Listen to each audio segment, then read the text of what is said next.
আসসালামু আলাইকুম রহমতুল্লাহ। Unit technology ওয়ার্ল্ডের পক্ষ থেকে আপনাদের সকলকে স্বাগতম। আশা করি আপনারা সকলে ভালো আছেন। আজকে আমি একটি ব্লেন্ডার মেশিনের মোটর নিয়ে এসেছি। যেই মোটরের সমস্যা হচ্ছে মোটর ঘুরছে না, একবার লাইন দেওয়ার পর আর কোনোভাবে চালু হচ্ছে না মোটর।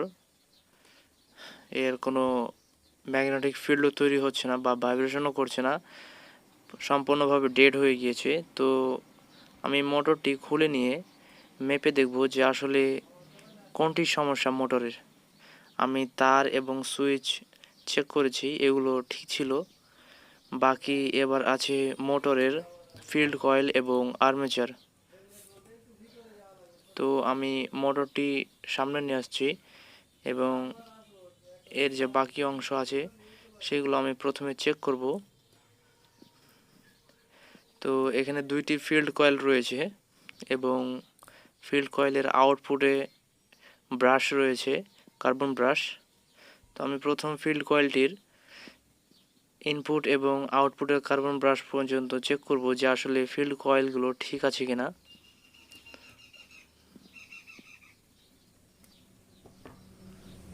তো আমি মিটার ডায়োড মোডে রেখে দিব। এবার ডায়োড মোডে রেখে এখন আমি ফিল্ড কয়েল ইনপুট এবং আউটপুটে প্রবেশ করাবো, প্রব ধরব। তো দেখুন এখানে কোনো ওহমস আসছে না বা রিডিং দিচ্ছে না। এখানে আমি কোনো রিডিং পাচ্ছি না, মানে এই ফিল্ড কয়েলটি নষ্ট রয়েছে। এবার আমি সেকেন্ডটিও ধরেছি কিন্তু এখানে কোনো রিডিং পাচ্ছি না। তো আমি ব্রাশগুলো চেক করব, এর যে রোটর রয়েছে রোটরের ওয়াইন্ডিংগুলো চেক করব, সেগুলো ঠিক আছে কিনা দেখব। সেগুলোতে ওহমস আসছে দেখতে পাচ্ছেন, সেগুলো ঠিক আছে, কিন্তু এর যে ফিল্ড কয়েল রয়েছে সেই ফিল্ড কয়েল দুটি কাটা, এখানে কোনো রিডিং আসছে না। তো আমি ফিল্ড কয়েল খুলে দেখব। অ্যাকচুয়ালি ফিল্ড কয়েলটি অ্যালুমিনিয়ামের দ্বারা ওয়াইন্ডিং করা হয়েছে, অ্যালুমিনিয়াম তার। তো আমি এটিকে খুলে নেব।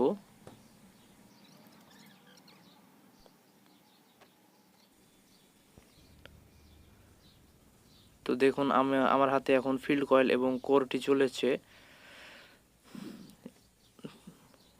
তো আমি ভালোভাবে চেক করলাম, তো দেখলাম এখানে কিছু কয়েল কাটা রয়েছে ফিল্ড কয়েলের, এবং ভেতর থেকেও কিছু কাটা রয়েছে। আর সেকেন্ড যে ফিল্ড কয়েল, এখানেও কিছু কাটা রয়েছে, কারণ যখন লাইন দেওয়া ছিল তখন প্রথমে স্পার্ক করতো, আর সেই জন্য আস্তে আস্তে এটি নষ্ট হয়ে গিয়েছে। তো যেহেতু এটি অ্যালুমিনিয়াম সেহেতু এটি সম্পূর্ণভাবে কেটে দেব। আর এই যে দেখতে পাচ্ছেন রোটর, এটি সেকেন্ডারি সাইড। এই রোটরটি ঠিক রয়েছে, আমি সম্পূর্ণভাবে মেপে দেখেছি, এর ওয়াইন্ডিং কোনো জায়গাতেও শর্ট নেই বা কোনো শর্ট সার্কিট নেই, প্রতিটা পোল ঠিক রয়েছে। আমি এটিকে কাটবো, ওয়াইন্ডিংগুলো কাটবো এবং কেটে বের করে নিব।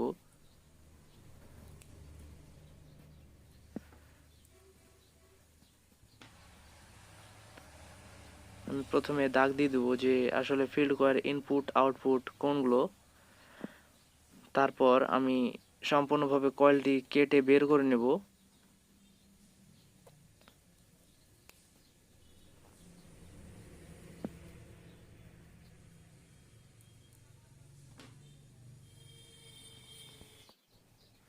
তো আমি কেটে বের করে নিয়েছি এর কোর থেকে। আমার হাতে এগুলো যে ওয়াইন্ডিং রয়েছে সেগুলো হচ্ছে অ্যালুমিনিয়াম তার দিয়ে তৈরি ওয়াইন্ডিং। তো আমি এর জায়গায় তামার তার দিয়ে ওয়াইন্ডিং করে দিব। এর কত পাক ছিল আমি গুনে এর পুরাতন ডাটাটি বের করে সে অনুযায়ী দুটি কয়েল জুড়ে নিয়েছি, এবং এগুলো সম্পূর্ণ ভালো তামার, কারণ তামা অ্যালুমিনিয়ামের চাইতে ভালো কন্ডাক্টিভ এবং এটি দীর্ঘদিন চলবে। তো এবার আমি এই ওয়াইন্ডিংগুলো আমি এই কোরের মধ্যে প্রবেশ করিয়ে দেব। স্লট যে রয়েছে এই চারটি স্লটের মধ্যে প্রবেশ করিয়ে দেব, এবং প্রবেশ করিয়ে দেওয়ার পর আমি এগুলোকে ভালোভাবে ফিটিং করে নেব। তো সেই অবধি দেখতে থাকুন যে আমি কিভাবে এটিকে ওয়াইন্ডিং করি। তো আমার কাছে আছে 7 নম্বর স্লিপ পেপার শিট বা ফাইবার পেপার। আমি সেগুলোকে প্রবেশ করিয়ে নিলাম কোর অনুযায়ী মাপ করে কেটে। এবার আমি আস্তে আস্তে এই ওয়াইন্ডিংটি প্রবেশ করাবো। প্রথমে তো এখানে একদম আস্তে আস্তে করতে হবে, কারণ এখানে অনেক ধারালো কোর রয়েছে এবং সেখানে যদি তামার তারগুলো স্পর্শ হয় বা আঘাতপ্রাপ্ত হয় তাহলে ইনসুলেশনগুলো খুলে যাবে বা তামার তার ছিঁড়ে যেতে পারে, সেই দিকে খেয়াল রাখতে হবে। আর সেই জন্য আস্তে আস্তে সাবধানতা অবলম্বন করে এটিকে ওয়াইন্ডিং করতে হবে। তো আমি যেগুলো বাধা রয়েছে ওয়াইন্ডিংয়ের সেই বাঁধানোগুলো খুলে দেব এবং প্রথম পেপার শিটের ভেতরে আমি কপার ওয়্যারগুলো প্রবেশ করে দিলাম সম্পূর্ণভাবে। এবার আমার আরেকটা দেখতে পাচ্ছেন এখানে একটি পেপার রয়েছে অবশিষ্টাংশ, সেই উপরের পেপারটি আমি সম্পূর্ণভাবে রোল করে ভিতরে প্রবেশ করে দেব কোরের ভিতরে, তাহলে লক হয়ে যাবে পেপারটি। দেখুন আমি কিভাবে করছি। এবার পেপারকে ঘুরিয়ে দিলাম এবং ঘুরিয়ে দেওয়ার পর কোরের মধ্যে প্রবেশ করে দিলাম।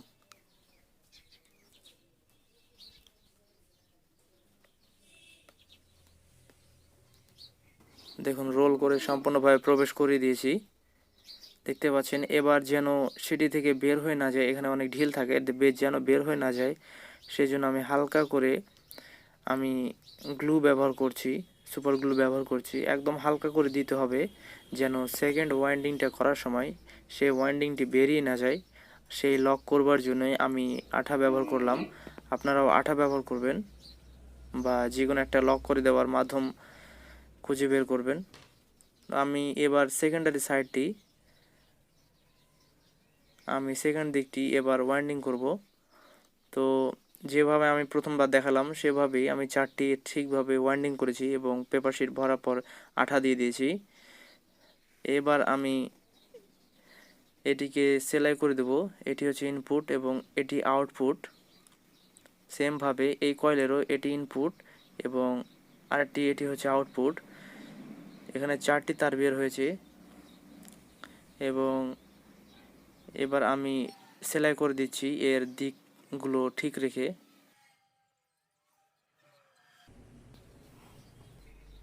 তো আমার সেলাই করে দেওয়া কমপ্লিট। এবার আমি এর ওয়াইন্ডিংয়ে ভার্নিশ অয়েল দিয়ে দেব এবং অয়েল দিয়ে দেওয়ার পর কিছুক্ষণ শুকাতে দেব, কারণ ভার্নিশ দিলে লাইফ টাইম বাড়ে।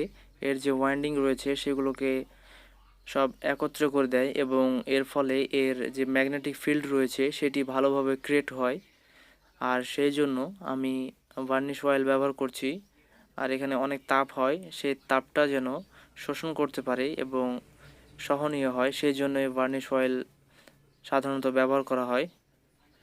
আর ওয়াইন্ডিং শেষে আপনারা ভার্নিশ অয়েল ব্যবহার করবেন, এটি খুব জরুরি একটি ওয়াইন্ডিংয়ের জন্য। আমি সেটি ব্যবহার করছি এবং আস্তে আস্তে সব জায়গাতে দিয়ে দিচ্ছি যতটুকু আমার প্রয়োজন।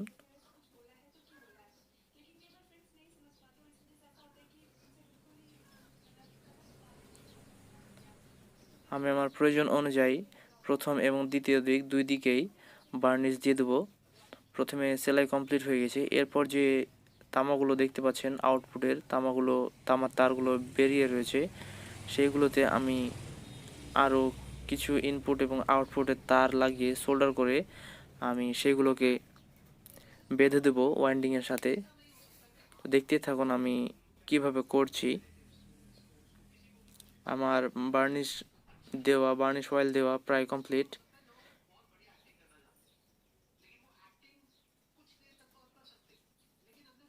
এবার আমি কিছুক্ষণ শুকাতে দেব যেন ভালোভাবে শুকিয়ে যায়।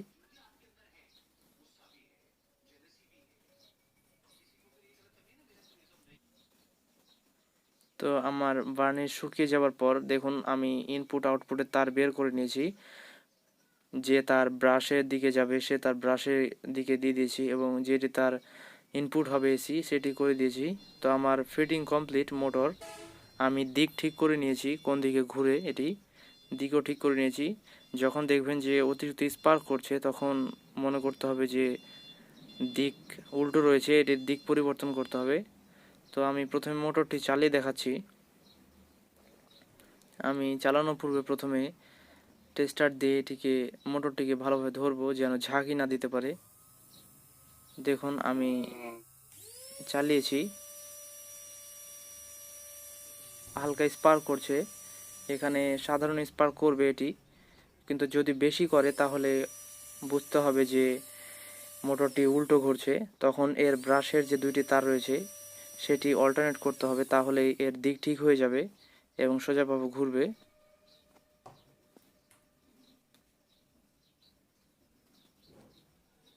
তো দেখুন ওয়াইন্ডিং সব কিছু ঠিক রয়েছে।